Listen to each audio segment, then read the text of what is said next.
দিয়া আপন পীরের কদমে আসছে।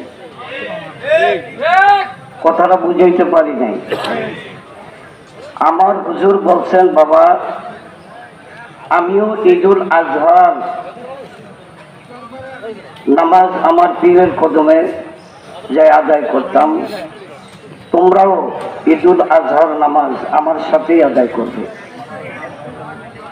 দেশ গোটাটা চলে একদিকে, আমরা আমার বান্ধবের কদম মুবারক দিকে খেয়াল করে, বান্ধবের মহাহুকুম মাথায় করে, আজকে হেজবুল্লাহর ইমামের মহাহুকুম মাথায় করে 22 জাকের মসজিদে কেবলা জানের নেক নজর পাবার বাসনায় আমরা যে কোরবানি দিলাম, এটা পশু কোরবানি না, এটা আগে আমাদের আত্মা কোরবান দিয়েছি। আমরা মুমিন, পীরের হুকুম পালন করছি।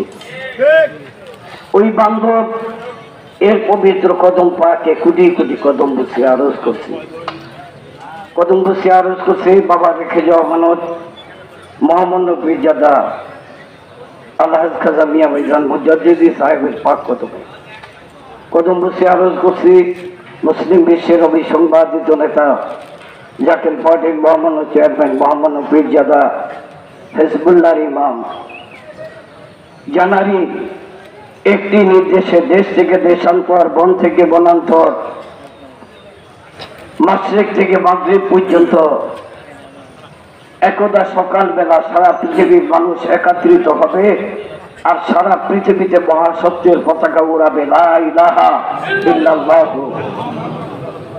সেই বান্ধবের পবিত্র কদম পাকে হেজবুল্লাহর ইমাম জাকের পার্টির মহামান্য চেয়ারম্যান মহোদয়ের পাক কদমে কোটি কোটি কদম বসে কদম বসে আরজ করছি। খাজা মিয়া সাসাজান মুজাদ্দিদি, খাজা মেজর সাসাজান মুজাদ্দিদি সহ আমার বাজানের আহলে বাইতের পাক কদমে উপস্থিত জাকের পার্টির নেতৃবৃন্দ, জাকের পার্টির সহযোগী সংগঠন, লাইভের মাধ্যমে সারা পৃথিবীতে যারা সম্পৃক্ত হয়েছেন, বিশেষ করে হেজবুল্লাহর ইমামের মহাহুকুম মাথায় করে আজকে আমরা আত্মা কোরবানি দিয়েই কোরবানির পশু কোরবানি করব। যে আল্লাহ দয়া করে পীরের হুকুম মানার মতো তৌফিক আমাদেরকে দিয়েছেন, একটাবার একটু চিন্তা করে কাল সমুদ্রে ডুব দিয়ে দেখেন জাকের পার্টির যত নেতা কর্মী 21 লক্ষের উপরে, সবাইকে আইতে পারছে? আমাদের মতো গুনাহগারদেরকে বান্ধবের পাক কদমে যেহেতু আনছেন, সেহেতু আমাদের দরখাস্ত আল্লাহর দরবারে কবুল হবেই হবে, এতে কোনো সন্দেহ নাই। এই বান্ধবের পাক কদমে যে আল্লাহ দয়া করে আইনা দিলেন, আল্লাহর দরবারে অন্তরের অন্তরস্থল থেকে চিৎকার দিয়ে বলুন আলহামদুলিল্লাহ। আল্লাহ না আনলে আমরা আসতে শত কোটি দুরূদ ও সালাম ওই নবীজির পবিত্র রওজা পাকে, যিনি শুধু আমাদের নবী না, আদম থেকে ঈসা আলাইহিস সালাম পর্যন্ত যত নবী আসছেন সমস্ত নবী ছিলেন উম্মতের নবী, আর আমাদের নবী হলেন সমস্ত নবীদেরও কুল কায়নাতের নবী। সুবহানাল্লাহ। সেই জিন্দা নবী মায়ার নবীজির পবিত্র রওজা পাকে বিশ্বরীর মহাপবিত্র বিশ্ব জাকের মঞ্জিল 22 দরবার শরীফে লক্ষ লক্ষ আগত জাকের পার্টির নেতা কর্মী সকল এর পক্ষ থেকে কোটি কোটি দুরূদ ও সালাম। আমার ভাইরা, আপনারা জানেন 29টি নৌকা নিয়া, কয়টা? 29টি নৌকা নিয়া কেবলাজান হুজুর পাক খাজা এনায়েতপুরী আমার দাদা পীরের বাড়ির দিকে রওনা দিলেন। কেবলাজান যখন রওনা দিলেন, এরপর শুরু হলো বন্যা। কি কেমন বন্যা? পদ্মা আর উত্থাল তরঙ্গ আর উর্মিমালার মধ্য দিয়ে জাহাজ যেখানে ছাড়ার মতো সাহস নাই, তীরে আইসা মানুষ দেখতেছে কাফেলার নৌকা 29 খান। এই এক মাল্লাই 29 খান নৌকায় একটা 10 জন করিয়া হইল সর্বোচ্চ 300-350 লোক। যেখানে জাহাজ ছাড়তে পারে না সেখানে ডিঙ্গি নৌকা ছাড়ার তো প্রশ্নই ওঠে না। কিন্তু এই কাফেলার প্রধান, এই জমানার গাউসুল আজম, এই জমানার মুরাদ ফকির, বেলায়েতের যুগে ওলি আল্লাহদের মধ্যে শ্রেষ্ঠ ওলি আমার কেবলা জান। এই কাফেলার প্রধান আমার কেবলা জান। সমস্ত জাকের ভাইয়েরা, ওই নৌকায় যারা ছিলেন কাফেলায়, আমি তাদের মুখ থেকে শোনা যে আমাদেরকে নদীর তীরে এই তুফানের মধ্যে মানুষ দেখতে আইছে, ইচ্ছা কইরা মানুষ কেমনে ডুবিয়া মরে, কাঁচা মরণ হাতে নিয়া এই ঢেউয়ের মধ্যে কিভাবে তারা এক মাল্লাই নৌকা ছাড়বে। কেউ কেউ হুজুর কাবলা রে তাদের বাসায় বলতো আট্রসি পীরের মাথা খারাপ হয়ে গেল, এই কাফেলাটা বন্ধ করা যায় না। কেবলা যান সমস্ত যাত্রীদেরকে বললেন, বাবা আমি যদি এই তুফানের মধ্যে নৌকা ছাড়ি তোমরা কি আমার সাথে যাবে? জাকের ভাইরা চোখের পানি ছেড়ে দিয়ে বললেন, বাবা আপনি হুকুম দেন, কাঁচা মরণ যদি আমাদের পর্দায় হয় আপনার জন্য আমরা জীবন দিতে প্রস্তুত। উত্থাল তরঙ্গ আর উর্মিমালার মধ্যে যে নৌকা ছুটছে, এলোমেলো হয়ে গেল একটা নৌকা। কেবলা যান সামনের নৌকায় এই বুঝি নৌকা ডুবে যায়।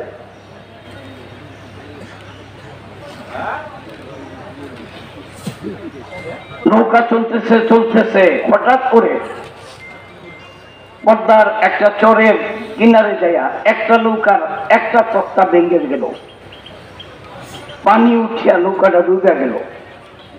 চরের কারণে জাকের ভাইরা আইলা নৌকাটা উপরে উঠাইল।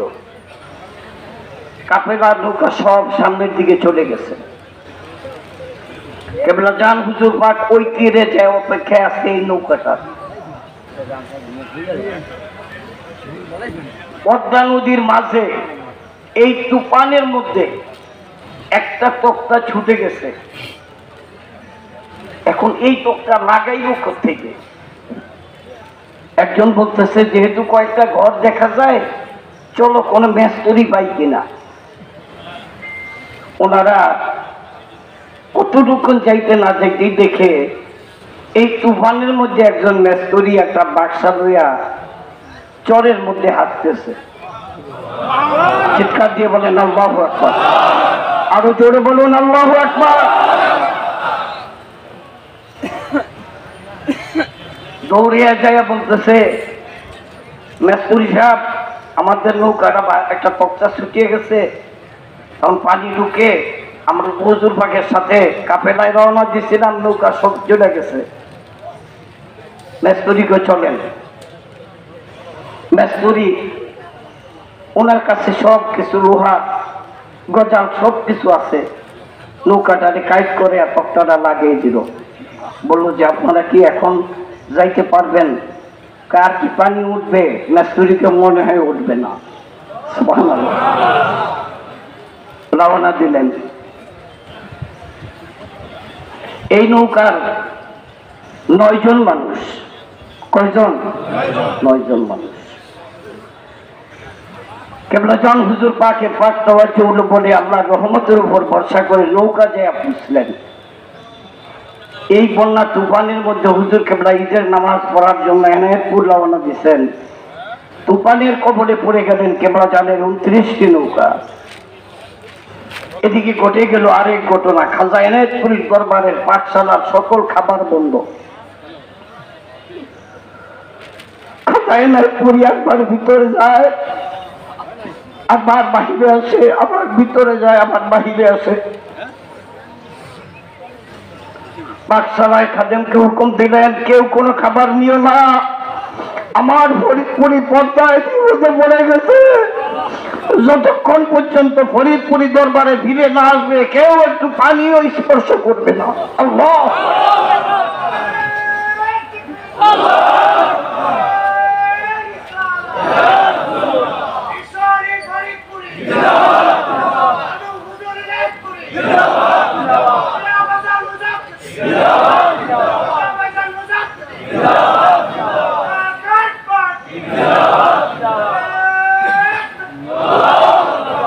আমার জাকের ভাই বলেন, মাসুম ভাই, আমরা কেবল জান হুজুর পাকের কদমে যাই বসলাম, নৌকা একত্র হইলাম। কামরাজান বললেন, বাবা তোমাদেরকে পিছনে না দেখে আমি বড় চিন্তিত হয়ে পড়ছি। আমি আল্লাহর দরবারে হাত তুলে বলছি, আল্লাহ এই নৌকাটা না আসা পর্যন্ত তো আমি এনায়তপুর যেতে পারি না, আমার জাকেরদেরকে আমার বুকে ফিরিয়ে দাও। বাবা আল্লাহর কাছে দরখাস্ত দেওয়ার পরেই তোমার দাদা পীরের উসিলায় আল্লাহ তোমাদেরকে আমার কোলে ফিরিয়ে দিয়েছে। সমস্ত জাকেরদেরকে নিয়ে বিশাল লম্বা ঘটনা, সময় স্বল্পতার কারণে সংক্ষেপে বলছি। জাকের ভাইরা সব দরবার শরীফে উপস্থিত হলো কেবলা জানের সাথে। কেবলা জান হুকুম দিলেন, আগে খানা খাও, পরে সাক্ষাৎ। মহা আনন্দে জাকের ভাইরা স্লোগানে মুখরিত করে আমার কেবলা জানকে খানার মাঠে নিয়ে গেলেন। কেবলা জান সবাই খাইতে দিলেন। খাওয়া শেষ, এবার দাদা হুজুর পাকের সাথে সাক্ষাতের জন্য যখন ডাকলো, ওই যে 9 জন নৌকা যেটা অ্যাক্সিডেন্ট করছে 9 জন, ওনারাও লাইনে দাঁড়িয়ে রয়েছে। পিছন থেকে একজন দৌড়ে আইসা কয়, এই প্রথম সে এনায়তপুর গেছে। হুজুর কেবলার সামনে আইসা কাঁপতেছে। হুজুর কয়, কাঁপো কেন? কয়, বাবা উনি কে? উনি তো আমার পীর খাজা এনায়তপুরি। কয়, উনি এনায়তপুরি না, উনি আমাকে মেস্তরি। পদ্মা নদীতে যখন নৌকা ভেঙে যায়, এই লোকটাই তো আমাদের নৌকা ঠিক করে দিতে।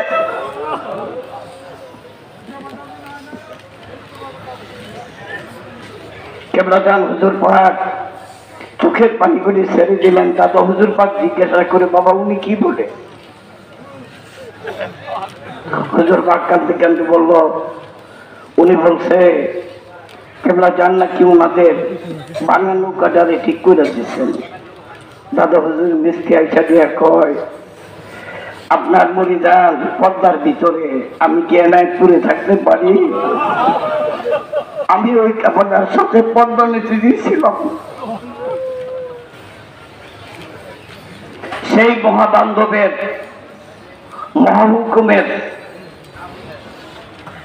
ঈদুল আজহার অনুষ্ঠান উদযাপন করার জন্য আমরা আসছি। আমি প্রথমেই আপনাদেরকে বলছি, আমার ইমান, আমাদের ইমান, হেজবুল্লাহ ইমামের মহাহুকুম মাথায় করে আমরা যারা জাকের ভাই বোনেরা উপস্থিত হলাম, আমাদের কারো একটা নেক মকসুদ অপূরণ থাকবে না। সকলে বলুন আমিন। আরো জোরে চিৎকার দিয়ে বলুন আমিন।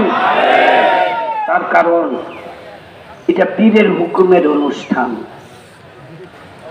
আমরা ঈদুল আজহা হুজুর কেবলার সাথেই পালন করতেছি। হেজবুল্লাহর ইমামের চেহারা মোবারক দেখা, কেবলা জানের চেহারা মোবারক দেখা।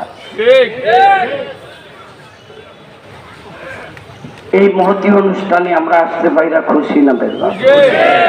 আমি আপনাদের মাঝে কোরআনে হাকিম থেকে যে আয়াত নিয়েছিলাম, মিল্লাতা আবিকুম ইব্রাহিম ওয়া সাম্মাকুমুল মুসলিমিন, আমাদের জাতির পিতা, মানব জাতির পিতা হলো আদম। পিতা মানে বাবা, পিতা মানে কি? আমাদের সকলের বাবার নাম আদম আলাইহিস সালাম। আর আমরা যারা মুসলমান, আমাদের একজন পিতা আছে, আল্লাহ কোরআন শরীফে বলেন মিল্লাতে আবিকুম, তোমাদের পিতা, একটা দলের পিতা। এবার আল্লাহকে যদি প্রশ্ন করা হয় আল্লাহ দলের নাম কি, আল্লাহ বলেন মিল্লাতা মানে দল। এই দলের নাম হলো হুয়া সাম্মাকুমুল মুসলিমিন, মুসলমান জাতির পিতার নাম ইব্রাহিম। কি নাম? জোরে বলেন কি নাম? ইব্রাহিম আলাইহিস সালাম ছিলেন বাইতুল মুকাদ্দাসে। উনি কুরবানি করছেন মিনার মাঠে। যে কোনো একজন এটাকে গোপন সুন্নত কইয়া আউল বাজিয়ে দিছে, না, এটা সুন্নতে ইব্রাহিম। সুবহানাল্লাহ বলেন, আরো জোরে বলুন সুবহানাল্লাহ।